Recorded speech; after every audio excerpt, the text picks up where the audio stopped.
Whew, okay, so today we are making a video, and this video is guaranteed to be, oh, it's the pillow. It's guaranteed to be two things. Um, One, long, because we have a whole lot of stuff to talk about. We are going over day 2 through 7 of the experiment, and excuse me, 3 through 7. We had a day 1 video, a day 2 video, and if you've been following me recently, especially on my TikTok, you've seen me rant quite a bit um, regarding some things I've learned. If you have not been following along in the Google Doc where I do live documentation regarding every single one of the days and how the experiment is going, we don't fault you for that, but you are about to go on a journey with me. Um, whew. This experiment has taken me multiple places that I did not expect. Excuse me, I did not expect to be, and that is kind of why I stopped making videos every day. I believe it was day 3 when I watched the episode of like Herecia, please. That kind of started the spiraling. Um, so we'll just start there. So day 3 in the Instagram category. So I'll be talking through each of the different categories. In the Instagram category, we had, I wrote down, the fashion is so familiar in a good way. The day prior to that, I believe I had spoken about how my Instagram algorithm was changing. Primarily during the experiment, I stay on the Discover page just to see like what is being pushed to me. And prior to this experiment, I wasn't super on Instagram because I hate Instagram. Well, I don't hate Instagram, but like on TikTok, I feel like I learn things. On Instagram, I feel like it's just like optics and looking at pictures and stuff. And who cares? Um, Excuse me. Somebody care. I just don't. And there was that. But I feel like when I started this experiment, I was like thrusted into fashion TikTok. What are these hiccups? Christ, the Lord. But anyway, um, and I remember seeing the fashion, and the reason why I said it was in a good way was because of the fact that the fashion I felt like I had been seeing was reminiscent or the evolved form of fashion I'd already seen. And what I mean by that is that, like, something I'll definitely get into a lot later, I'm sure, is that the city girls and right now, like, the baddie culture in fashion is not new. There has been, or there has been a version of the baddie, I feel, at this point, in every different time period. And I think that the time periods that I've lived through, um, I got to see the end of the like 90s hoochie aesthetic for black women and girls. And I got to see the beginning of the duration of the 2000s like baddie or it girl aesthetic. And the current baddie, like fast fashion aesthetic that I feel like I am viewing is just an evolved form of that. So, in that way, it feels familiar. But it also feels like, I don't know, it's really interesting to see.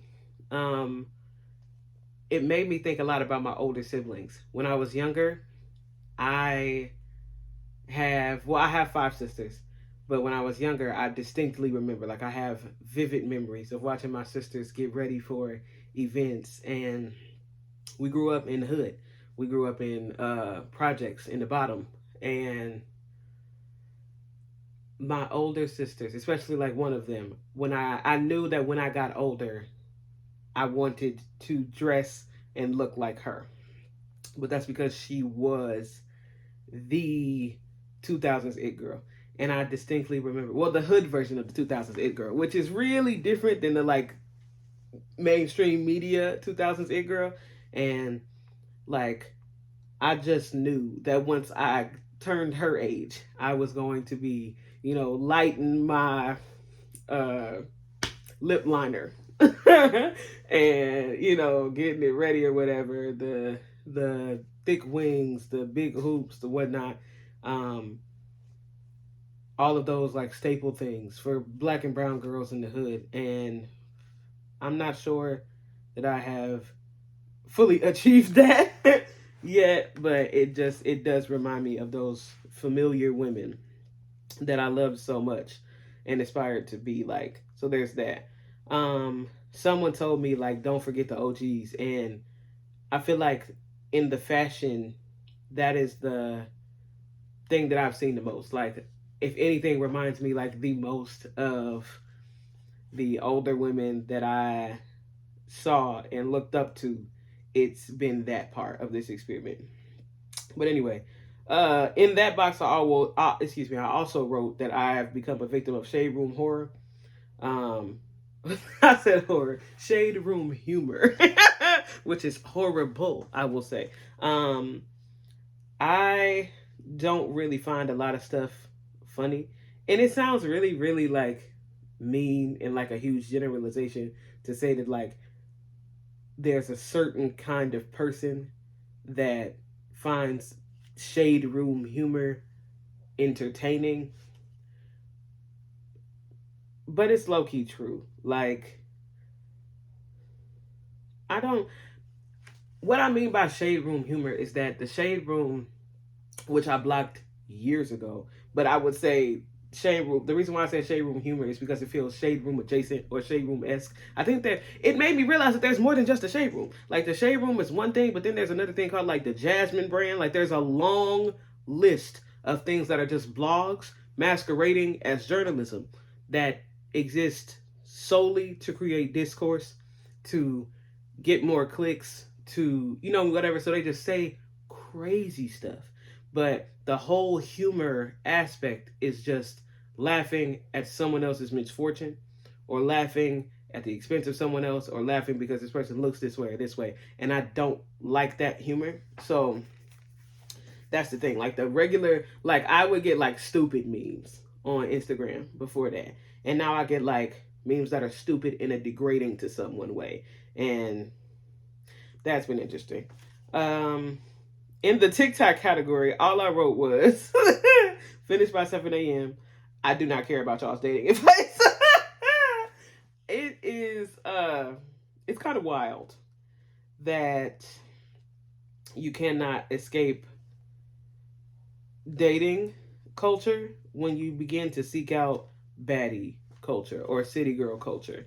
Um, because so much of their music has to do with self improvement, but I would be lying if I said that I didn't notice that so much of it also has to do with dating and men and proximity to men and whatnot. But I was just like, I do not care about y'all's random. Who makes y'all dating gurus? Where are the classes?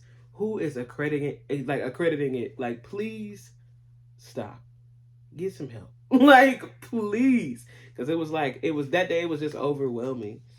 Um, but anyway, okay. This is where the spiral started. Um, on this day 3, I watched the Carisha Please episode where Kevin Gates was the guest. And I discovered things about him that I didn't know. For example, like in the first thing, it says, I didn't know that Kevin Gates had been sexually assaulted as a child. And that made me reflect a lot on my own sexual assaults, more than one, and how that affected my relationship to sex as a concept. Um, some very, very similar, like the two most common side effects of sexual assault are hypersexuality. I almost said hypersexualization, but hypersexuality and hyposexuality, which are opposites. Hyper meaning over or overly sexualized, and hypo meaning the opposite, under sexualized, or like an aversion to sexual behavior. And at different points of my life, because of my assaults, I've experienced different parts of that. They kind of oscillate back and forth different years. But that was a lot to do and to pay attention to at like 7 in the morning. And then uh, the questions that Herecia asked were so very informed. They were very conscious questions, and it made me ask, what things am I holding on to regarding my feelings and or lack of ability to express them, and how can I best release them? That came from, I remember Carisha talking about how she had a really, really hard time processing her emotions due to grief, which unfortunately so many people in the bottom, or people who come from environments where violence was common, or where poverty, which breeds violence, uh, is everywhere. And like as a result of her losing the person who she felt was the love of her life, her child's father, she, I guess, like had a hard time processing feelings. So I like after that, and that was relatable and a lot. But it just, I guess that question led me to journaling. Like I've gone back to journaling, or at least I have a plan for journaling. I would be lying if I said I was doing it consistently. I am not. But so that was the first thing. It was like okay, I didn't expect this journey to be the thing that led me back to a part of my emotional wellness and mental health that I need to address. For people that have been around, especially earlier this year, like they remember that over this past summer, I lost my younger sister, and this interview low key made me realize that I intellectualize my emotions, in part so that I don't really have to process them or experience them. Like listening to her talk made me realize that though, yes, this experiment is something that I am thoroughly enjoying, and it did stem from like a curiosity in my brain, a part of it also definitely has to do with the fact that there are emotions that I am not ready to process. And I am a person who productives their way through crisis.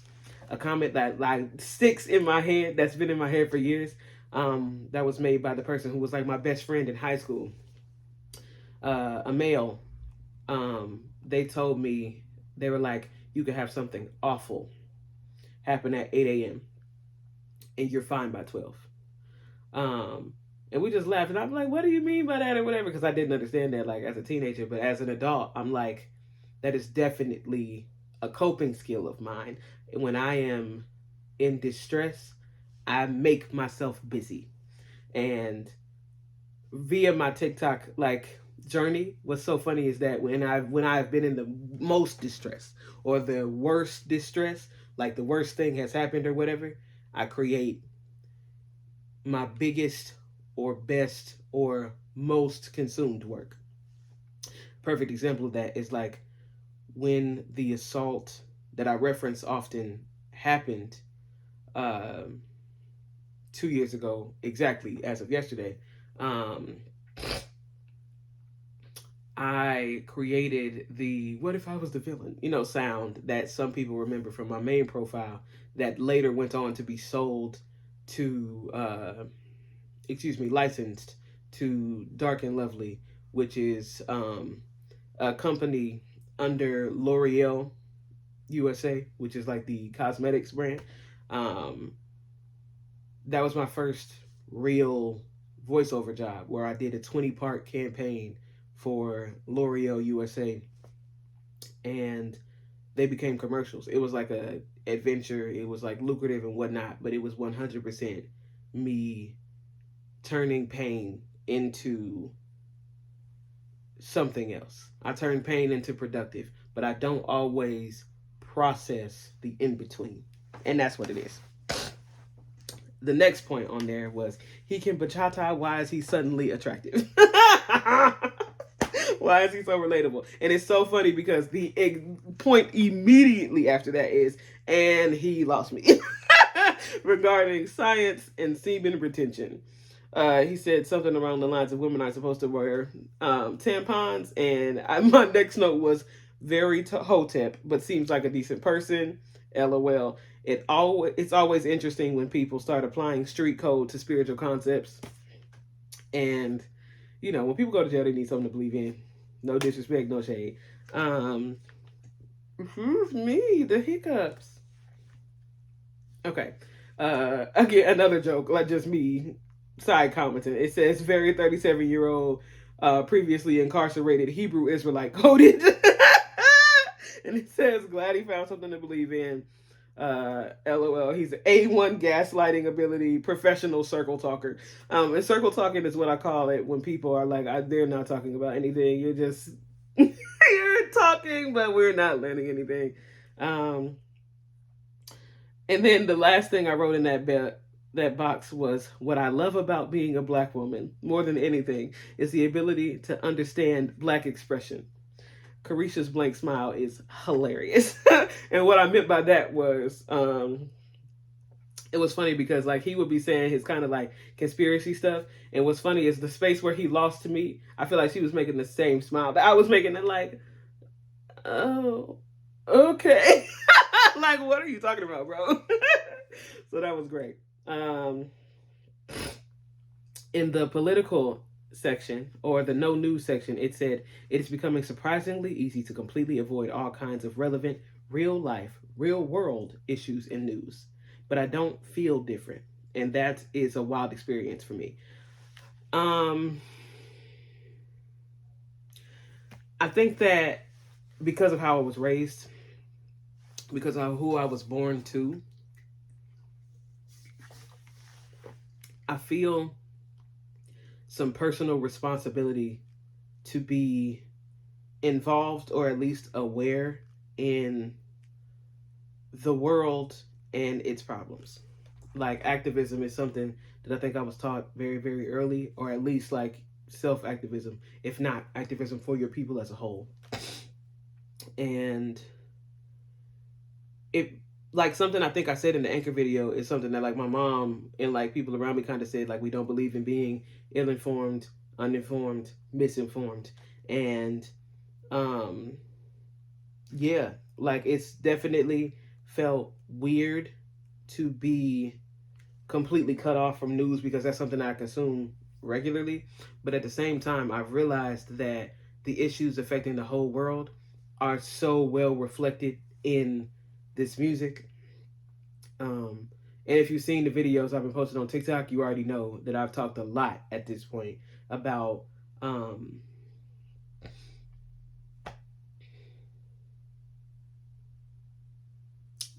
train of thought just crashed. But I've talked a lot on my TikTok regarding colonization, or I guess the decolonization of the mind, because of the implicit and explicit biases people hold and how they listen to the City Girls. But anyway, in the book category, I said I'm gonna keep it real with y'all. I have not been reading. After my 12-hour shifts, I just did not feel like doing that. I've decided to switch over to Cymatics because it has an audiobook and thus requires less energy.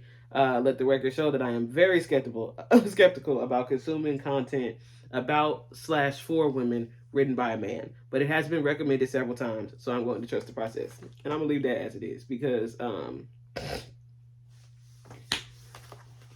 I didn't feel like it. Work is already long. But anyway, in the notes I wrote, cognitive dissonance is starting to beat my ass. And then it said, I have to start making less videos. It's time to be present. That was the day that I realized I probably should not/could not make a video every single day for YouTube, because it would turn the experiment into too much analysis and not enough experience. Like, I want to be present in the experiment. I want to have days where I don't think about the documentation. So after this day, the like little, they became little notes and not long me like taking a note on every single point like I did during the Kevin Gates video. Um, and the cognitive dissonance part is like, I don't know. I don't know. That's when I started to realize like I'm saying stuff that I don't necessarily mean for myself, but maybe I do mean it. You know what I mean? Like some of it is like, I don't know. If there's anything, I think that may be the day when things started to rub off on me, if that makes sense.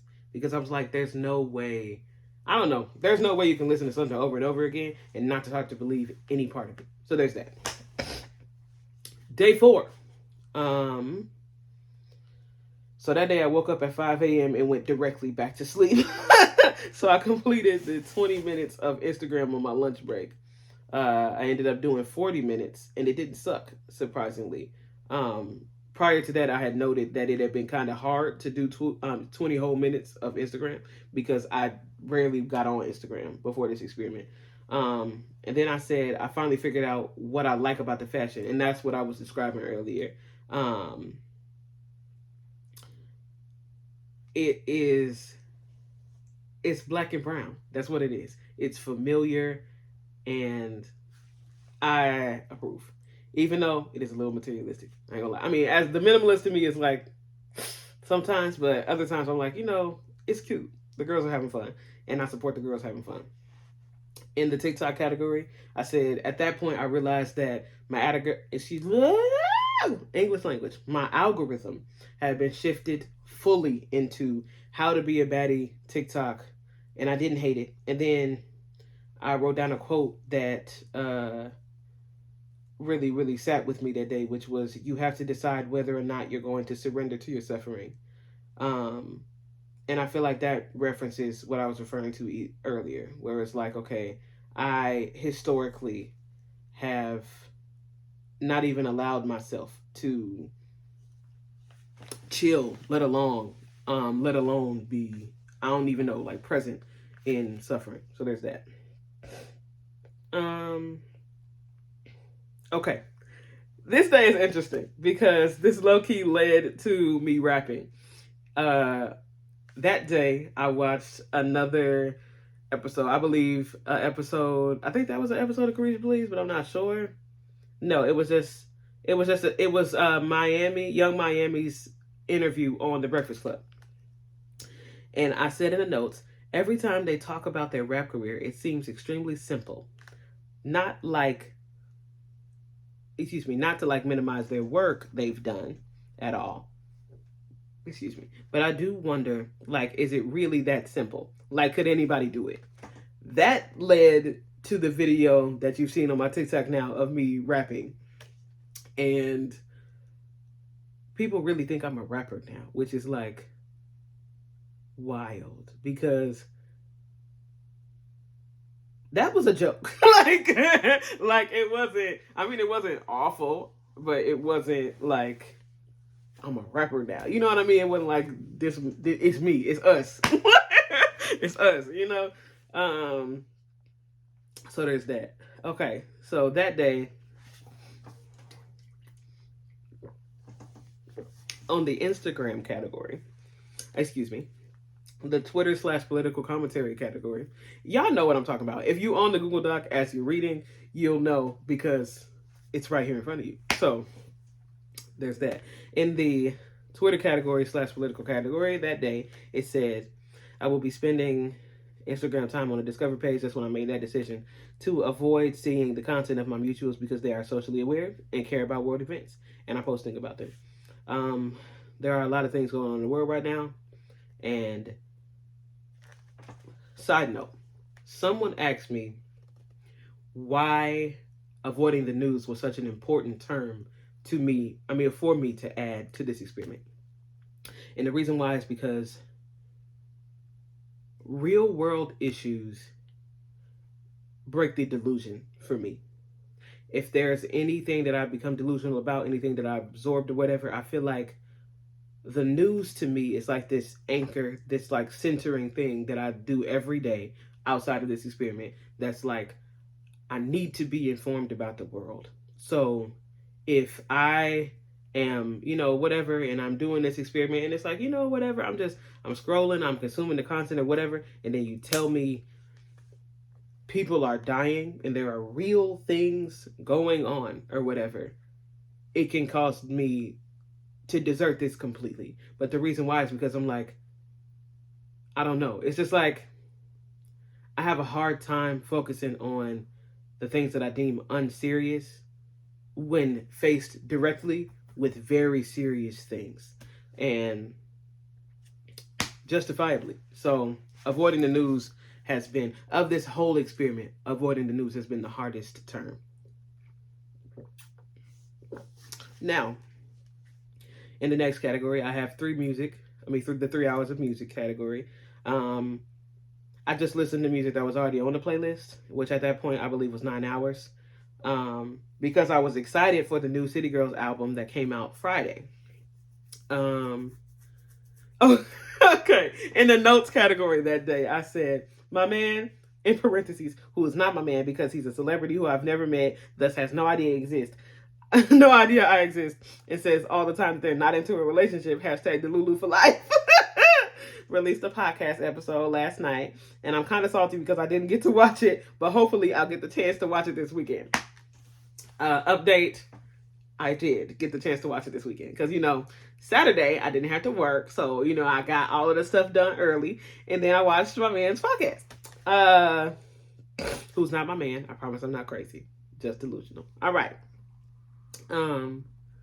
Speaking of which, I think I mentioned in a video or so ago that I am breaking, no, it was on live, that I will be breaking the experiment low-key one day. During this experiment, I listen only to the music. If I'm intentionally seeking out music, it is the music that is for this experiment. But that day, I have tickets to see my man out of town. So I will be doing that. And I feel like it's not cheating completely because my man writes for the City Girls sometimes. So there's that. And that's so sick. I hate that now there's a video. Like, there are videos of me being delusional over a man. Sick. Oh, it's sick. All right. Day 5. This was October 20th, the day the City Girls dropped. Okay. In the Instagram category, I have that I did the Instagram time on my lunch break, and it was painful again. In that day 5 category in the Instagram as well, I said that I was seriously wondering if there was a whimsical goth version of the baddie aesthetic. And I think the reason why I said that is because prior to this experiment, the aesthetic that I was looking more into, like building my new wardrobe, or restarting my wardrobe, because I've been wanting to do that for a while, is the whimsical goth aesthetic. So I can definitely say that I'm interested in like fusing those two concepts. Like, I like the flowiness of whimsical goth, but the sharpness of the baddie aesthetic that I've been able to see. So that's nice. In the TikTok category, I said that I finished that by 8 a.m. and I ended up doing 40 minutes of TikTok. I enjoy TikTok more than I do the other one. So that just is what it is. In the news category, I said that I'd seen nothing, which was wild because it's so crazy how you can like just avoid seeing real world issues. Like, it's nuts. Like, but I also kind of see now how it's easy for some people to like turn the other way when there are things going on in the world, because you can really curate an algorithm to where you do not have to be bothered with real problems. And that is low-key terrifying. But it's life. So that day, I did not watch any media, but it was because of the fact that I spent the media time writing a rap. The City Girls dropped that day, and then in the list I said, today I rapped for the first time in my adult life. Am I a rapper now? Question mark. The answer, I don't feel like, is yes, but I did rap before. And then, okay, so people in the comments on TikTok asks, like, have you genuinely never rapped ever? The answer to that is yes, but the reason why I specified in my adult life is that when I was a teenager, if you are to ask any of the people that I sat in lunch with or whatever, we were like the wild and out table. Every table, you know the stereotypes about high schools and tables. Ours were true. Like there was a table for these people, there was a table for this people. The band people sat together to these people, and then we were like just like this gang of misfits who talked a lot of stuff. Like we would literally. The reason why I said we were the wild and out table is because of the fact that every single day was the fieriest roast battle and the like freestyle battle or the back and forth. So like if you were to ask anyone back then, they would tell you at one point I was tough. I hung with boys and they could rap and they could roast and whatnot. And that was my crowd. Like I was just that was who I was with most of the time. So like we if you were to ask them, have I ever rapped before? They may tell you yes. Never officially, never on paper, never like it was never anything serious. It was games. It was just us kicking it. It was us talking. It was who we were. It was just, but also our just black expression. We stayed in trouble because like teachers would like hear us say something in our dialect or in the like whatever. We would say awful things to each other, but none of us ever took offense to it. It was never anything serious. It was just us communicating to each other, and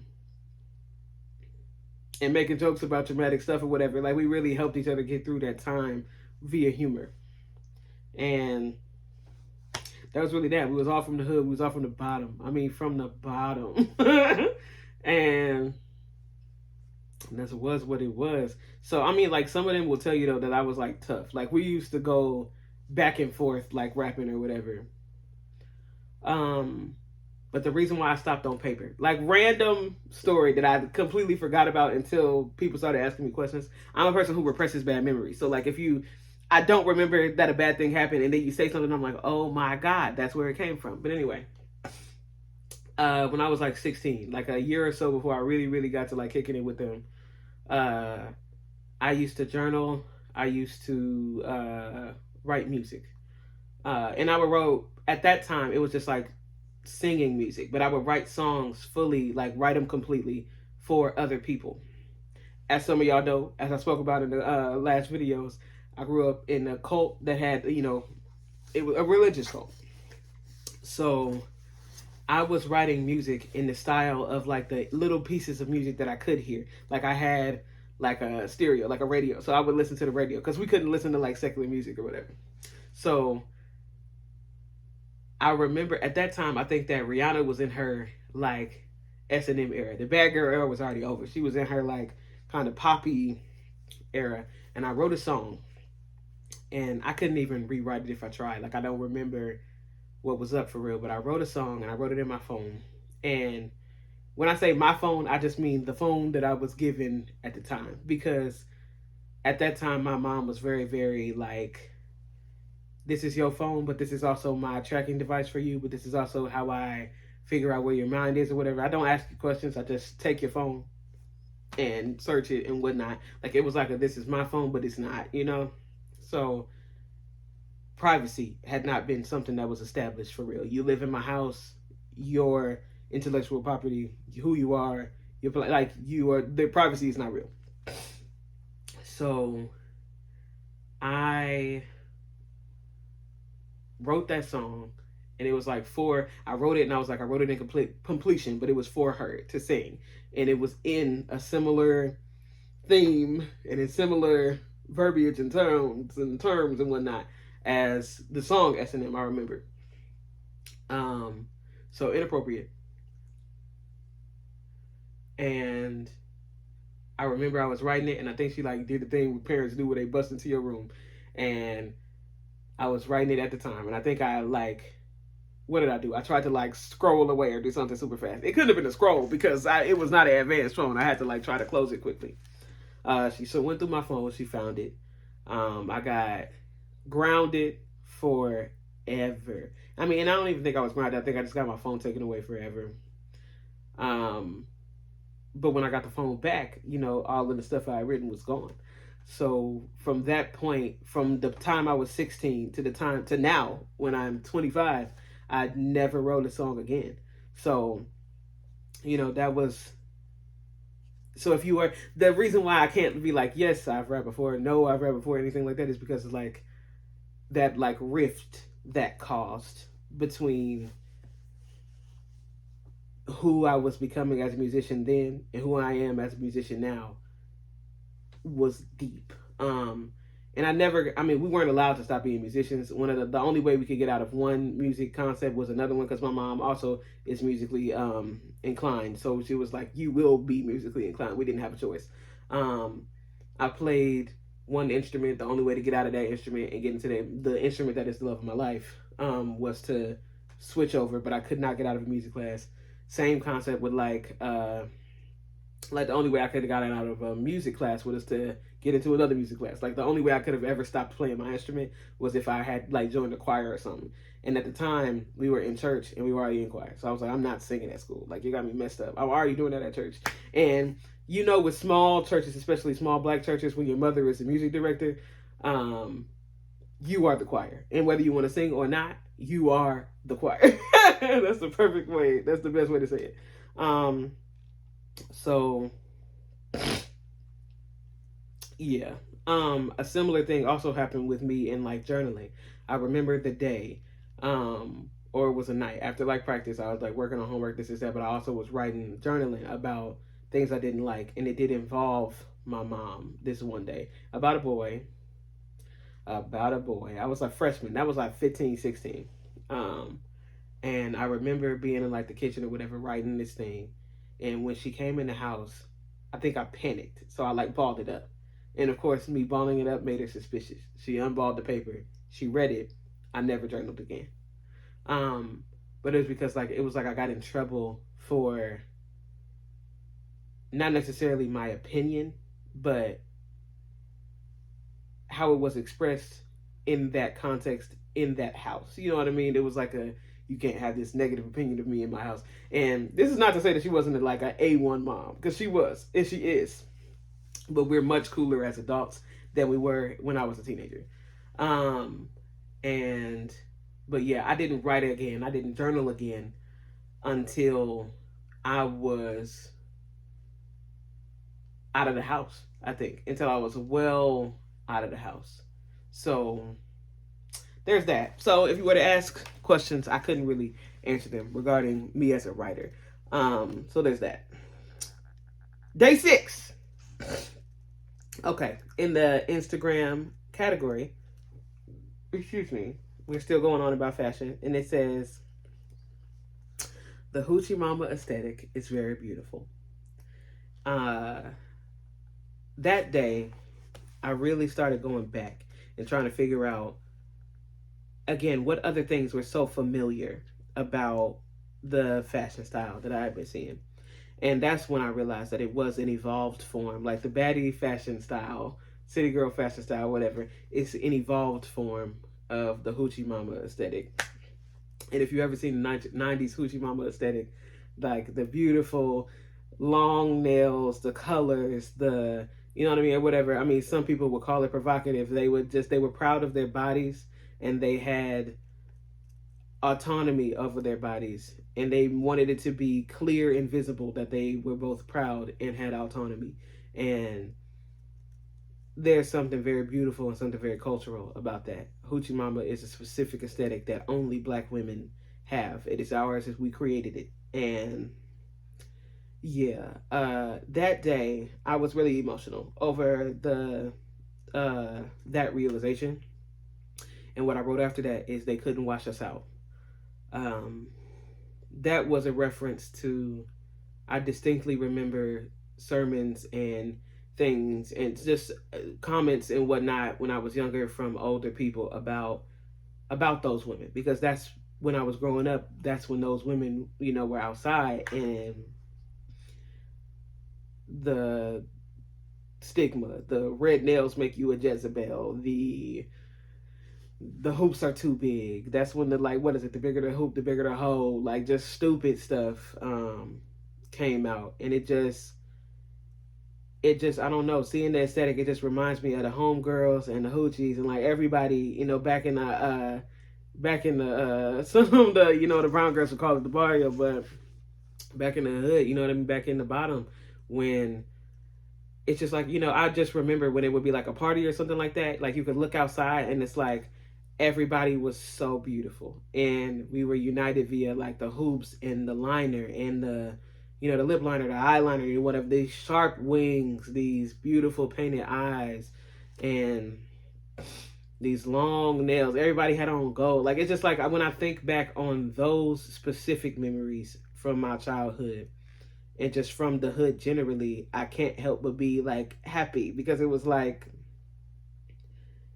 it was us for real. You know what I mean? And I think that's what it is. Like, there are so many things that I remember being said, but also still are perpetuated today about those women and what they looked like and how much it's just sick how much what they looked like was such like a taboo thing when it was just them being them.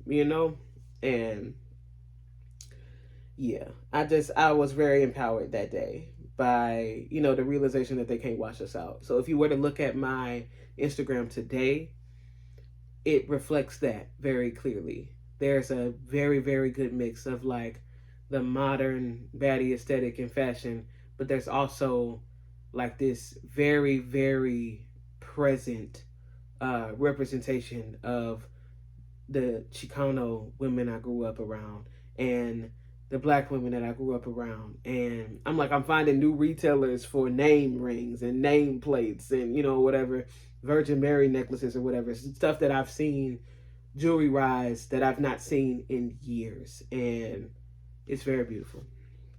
It's very beautiful. So there's that. Okay. This was the day when it really hit the fan. Day 6. The Carisha Please interview that caused the rant on day 7 that I posted on TikTok that has about 25,000 views right now.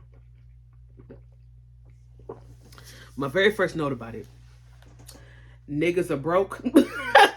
The city girls are actually conservative, and promiscuity was never on the menu.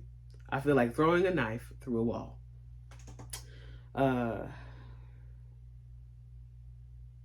The second note was they're not saying anything that shouldn't be standard practice. The third note is Carisha not being willing to take the time to meet people, especially new men, due to the grieving the loss of her child's father and feeling as if she may not find the same kind of love again is very heartbreaking and relatable. The final note was they talk about being a city girl as if it was just the state of mind they would be in when they felt as if they would be at their best. And I'm going to set the computer down a little bit because, when I tell you, I boo-hooed, and then I watched the interview again in the media section for the next, 2-ish days.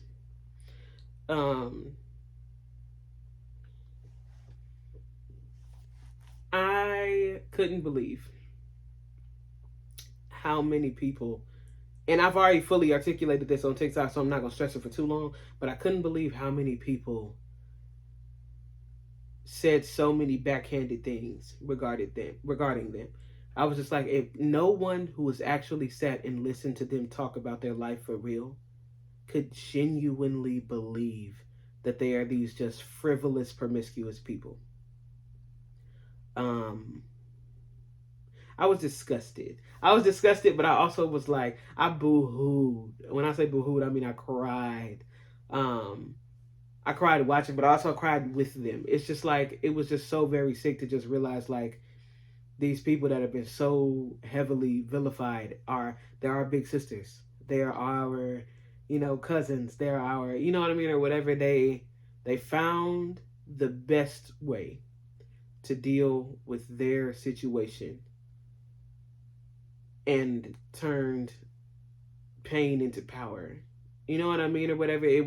It's so many pieces of this experience have been like healing to my soul And it's really, really sick that I was surprised that it would be. But okay, so I'm not a huge City Girls. Well, prior to this experiment, I would say I wasn't a huge City Girls fan, and it's not by any contempt or anything like that I have for them. It's just like my primary genre is just music that's old. That's what I grew up around. Oldies. That's what I heard. You know what I mean? Because that was the only music that I really could listen to outside of gospel music. We could listen to gospel music, and then it was like they felt like the new music back then, and that's the 2000s rap, the late 90s rap or whatever, was violent or was secular or was volatile. But they're about the music from this 40s, 50s, 60s, 70s, specifically 50s, 60s, 70s, the Motown era. They were like, well, that's uplifting, Marvin Gaye, uplifting, Of course, we couldn't listen to like sexual healing, but it was like that was what was okay. So I fell in love with that. I fell in love with Smokey Robinson. Oh my God. Like I fell in love with that man. I fell in love with the Temptations and the Delphonics and, Blue Magic and, whatever, but also Martha and the Vandellas, the Vandellas, the Diana Ross, the Donna Summer, the what? I mean, not even that much Donna Summer, because Donna Summer was low key like, she was low key like taboo, but like that was the genre that I was fully immersed in. I had vinyls by the time I was in middle school. That was my like little addiction thing. They would buy me vinyls for my birthday and whatnot. I kept it old school, so it wasn't that I didn't like the City Girls or that I had anything against them. It was just like the media was just something that I'd never encountered for real. Besides the hits, everybody know Act Up, real, give a about a what, you know what I mean, or whatever. And this thing, when I did hear it, it was like, okay, this is a hit, you know what I mean. So it wasn't that I hated them or that I disliked them at all. It was just that it wasn't my primary. So that's is what it is. I like old music. When I'm done with this experiment, that's going to be the music that anchors me and bring me back to my, my starting place, because again, this is an experiment still. But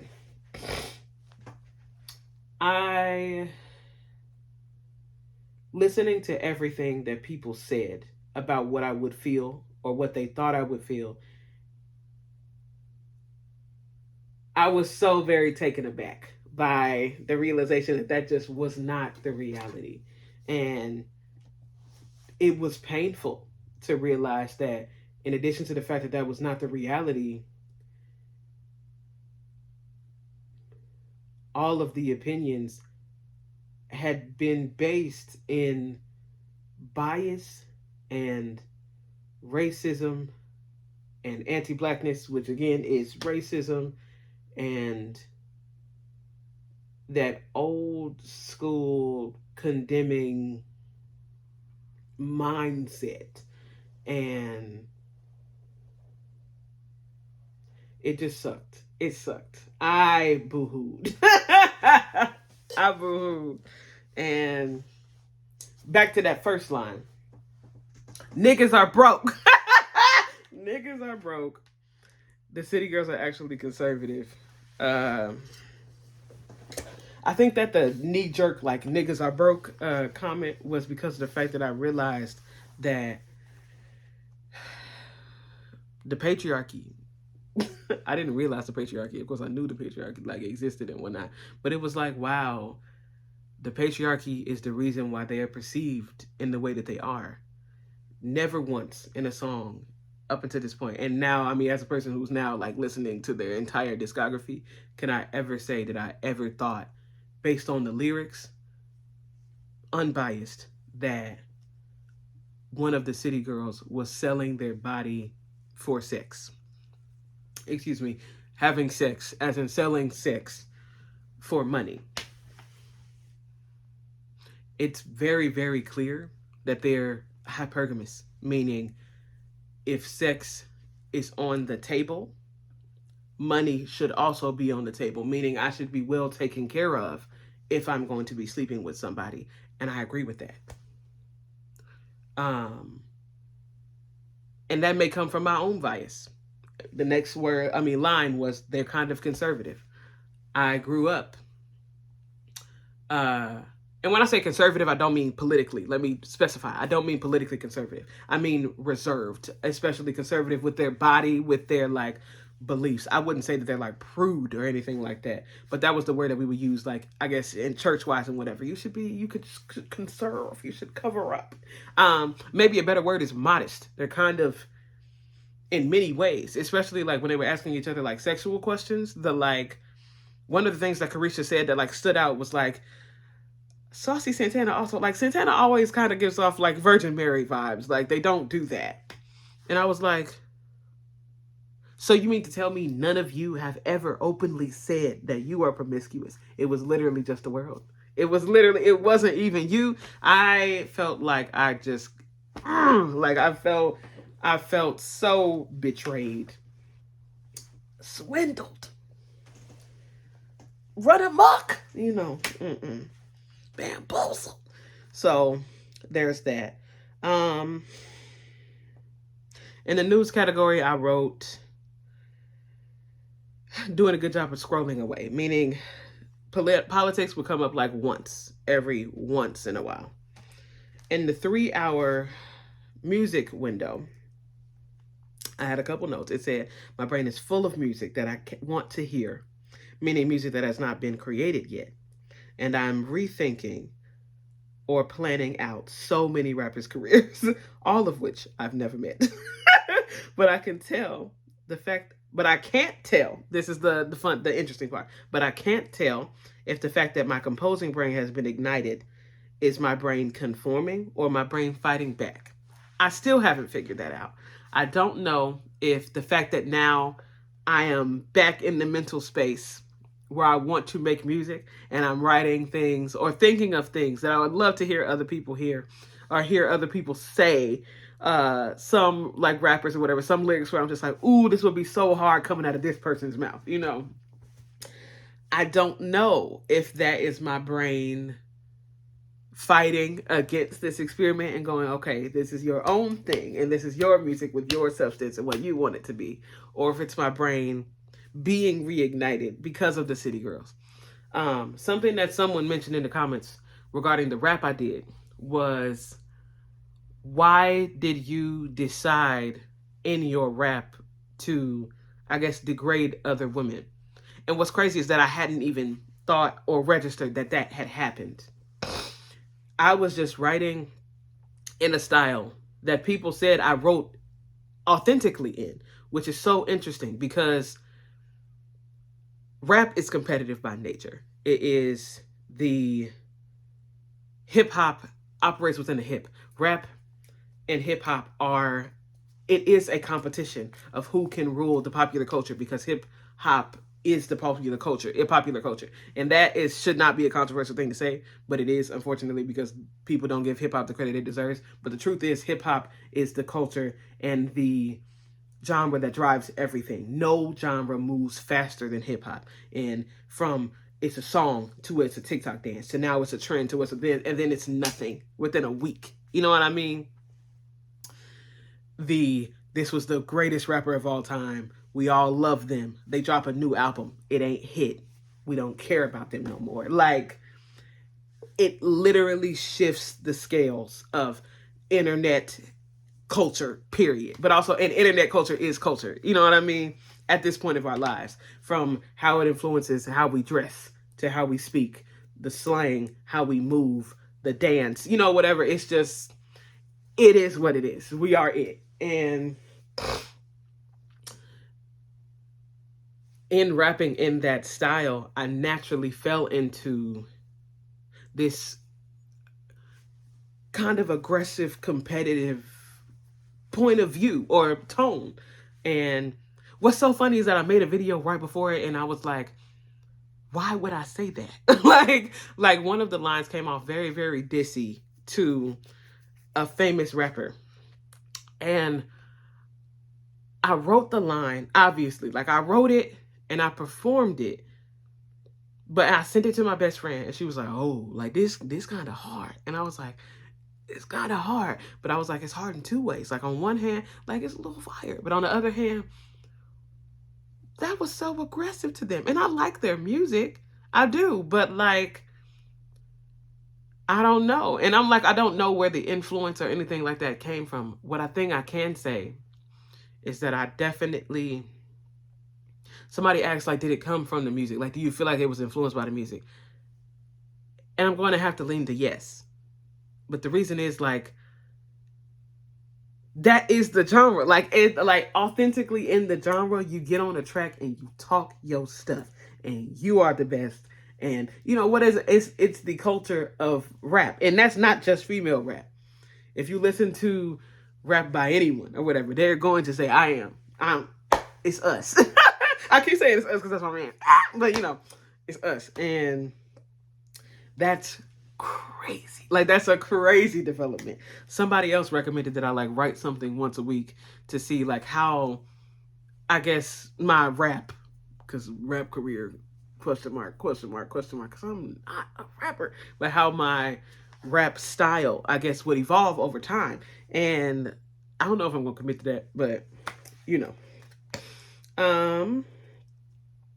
In that same box, I had people are really asking me for an EP. There's no way they're serious. A couple hours later, I wrote update. They're hella serious. The last point in that was, should I rap again? And I have not determined the answer to that question yet. Day 7, which was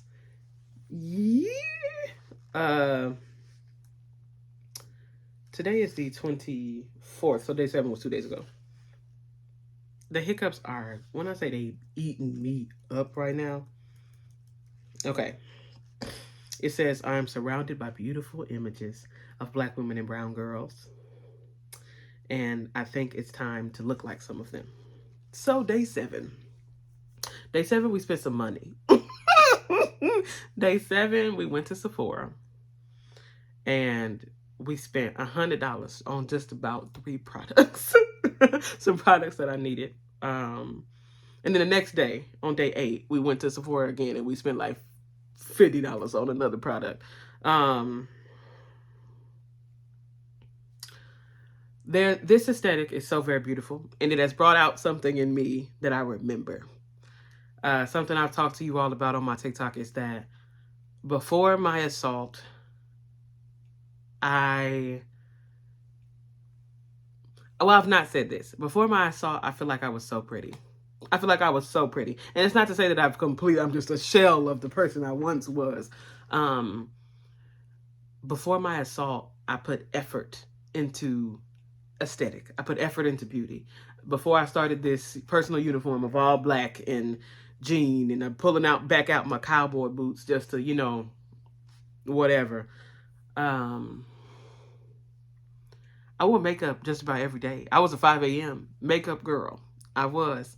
And it wasn't for anyone or because of anything. It was just, I enjoyed the process of putting it on. And just, it was so very beautiful to me. And I think that there's something therapeutic about taking time to sit in the mirror and look at yourself and perceive yourself as beautiful. But afterward, it was like a domino effect. It was like, I'm not sleeping well suddenly because I'm not feeling comfortable in my body. So I'm not waking up on time. So I'm not awake in time to do makeup. So I'm not taking care of skin as well. So I'm not, like, it was like I'm not this and I'm not this and I'm not this. And then I don't feel comfortable in my body anymore. So now I need to find a way to cover my body in a way that is still appropriate for work. That's when the personal uniform came into play. The decision fatigue. There was so much going on in my brain, and I was like, I cannot deal with everything. So I convinced myself that no one was looking at me. And I started wearing the same thing. And I'm almost like a cartoon character at this point. When I wear colors or I step out of that look, it throws people off. But also, before I had locks, this is my 3rd time having locks, and the first time I cut them off, it had nothing to do, like I hadn't been assaulted or anything like that. But the second time, like, I tried to grow them back, and I was so stressed, I was whatnot that I couldn't hold on to them. Like I was losing hair, I was stressed, I was whatnot. So these micro locks, they are the smallest locks I've had so far, but this is the healthiest my hair has been in a minute. Like I went through for a year, I got my hair cut every 2 weeks. Like faithfully, I had a barber and I had like waves and whatnot. But it was like all in the process of trying to recover the version of myself I felt like I lost. And she's gone. She's gone. I've accepted that she's gone at this point. But it took so long and I went through so much regarding aesthetics. So now I think it's time for me to start finding my way again, finding my aesthetic again, getting rid of the black t-shirts, or at least repurposing them in some way to where I'm not this cartoon character that is the result of pain. And yeah, so we go. Hopefully we see that in the future. The future. The TikTok one said, I'm in full on self-help, self-improvement, romantic TikTok. And I don't hate it, but it's the first time I've thought about romance for real in a long time. And that's true. Earlier I said like it's really, really hard to separate city girl culture and romantic culture, or like the current dating scene. And that's so very interesting. But like I am not in the dating scene, obviously, especially after that situation. Like I think I'd be lying if I said I ain't talked to nobody since then. I have. I something people don't know about me is I got a little bit of risk. I ain't gonna lie. I ain't a risk god, but I'm not riskless. Huh? That's what I'm gonna say.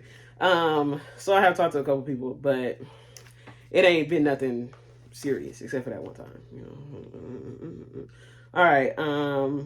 That same day, I said in the notes I wrote, I officially have a side hustle. The capitalist got me. And that's true. I don't know if it's the girl boss TikTok or if it's just, the fact that life and the economy are wild. But I now have a job on top of my regular job. And yeah, I have goals. I have financial stuff that I really want to do. And that is necessary at the moment. I am disgusted. All right. Day 8. Sorry, y'all. I had to take a break. I didn't realize it had been a whole hour already. I had to potty. But anyway, day 8, which was yesterday. In the Instagram category, all it says is I really got to get my nails done. And if this water bottle will stay up, unacceptable. Unacceptable. I used to be a nail shop girl. Have you ever paid? Not have you ever. Have y'all paid for a nail shop bill recently? Sick! But anyway, we'll not be doing that. So if you are interested in gifting me anything, you can check the Amazon wish list. You can get me nail stuff. There's some of it in my Amazon wish list. If not, do not feel obligated to do that. It will get purchased whether it's bought for me or not. That's why I work so many jobs. But anyway,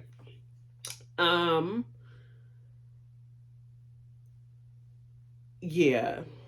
I don't know. I don't think I've ever paid this much attention to my hands. And I feel like I already said that on a different day, but now I'm starting to take it seriously because like, why would I be walking around like this? But anyway, okay.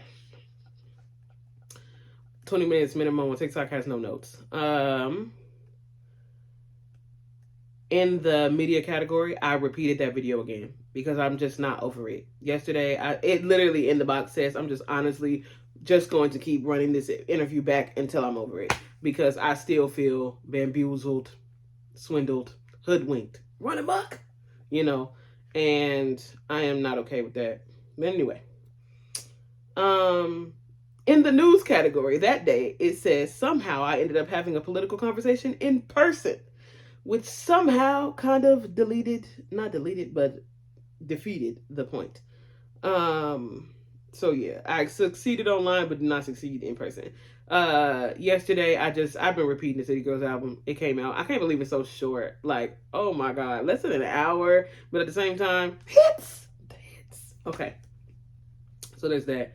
In the notes category, it says, The morning is so smooth when I'm up early. I really got to get that together.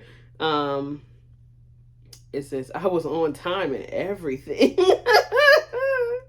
Your girl be late. So I'm working on that.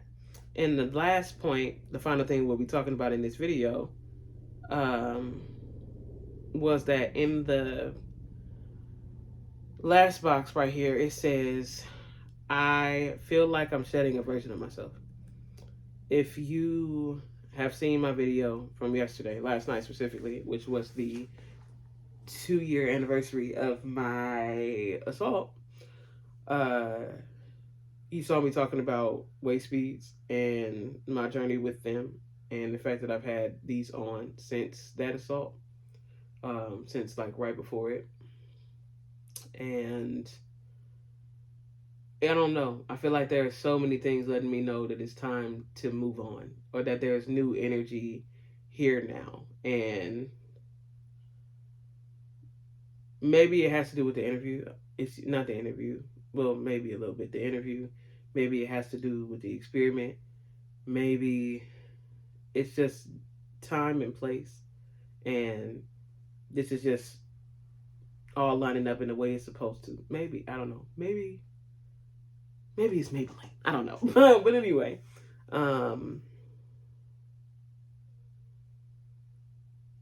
I just feel like it's time to move on. It's so many things that I feel like it's time to move on. There's stagnant energy in my life right now. And another thing that's been interesting recently is that I feel like I'm in my flow state, if that makes sense. Or that's what someone explained it to me. Like, I'm like, I can't believe that a random TikTok that I came across caused me to devote multiple months of my life to an experiment that I am not benefiting from in any way financially, but I'm benefiting from in many ways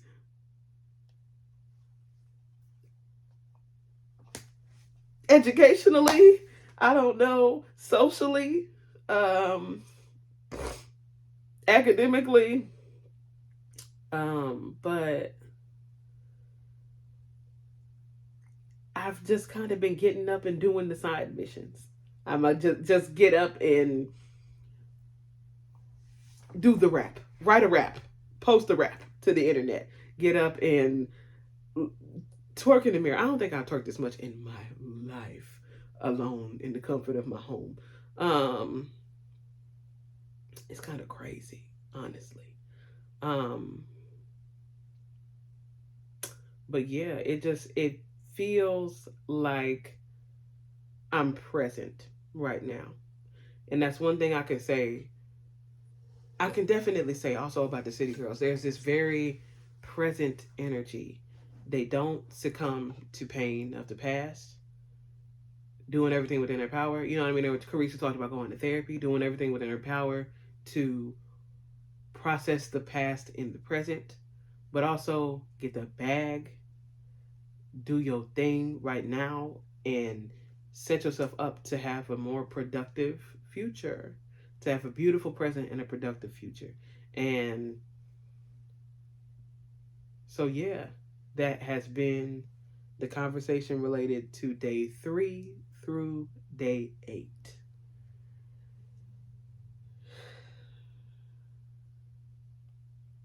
Something I said on TikTok is that I already know that I'll probably never be the same person again. And I think I finally realized, honestly, in doing this video, that I'm okay with that. Um,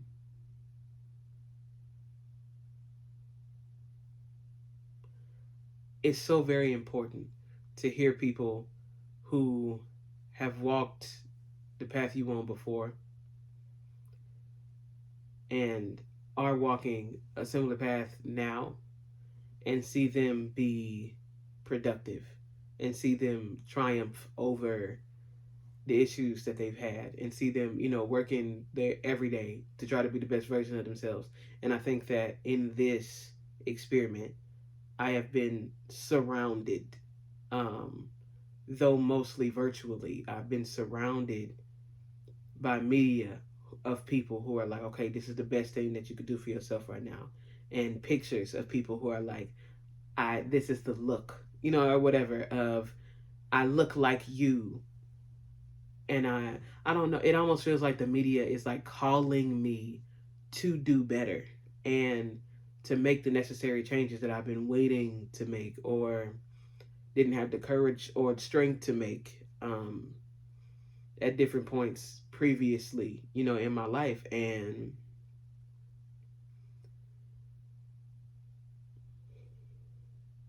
at this point of the experiment, I'm just thankful.